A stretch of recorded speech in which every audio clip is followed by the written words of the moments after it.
tulungan na makapag-open ng ating checking account, may offer po ako sa inyo. And then yung Kumaker po. Sa Kumaker at least 6 months regular employee lang po si Kumaker. COE or company ID po ang pwede pong ipasa ni Kumaker po.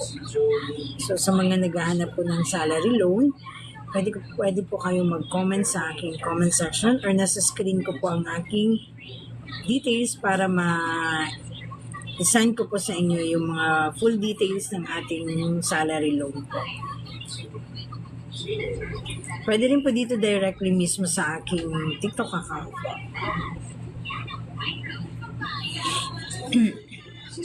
So, comment po sa mga naghahanap po ng salary loan po.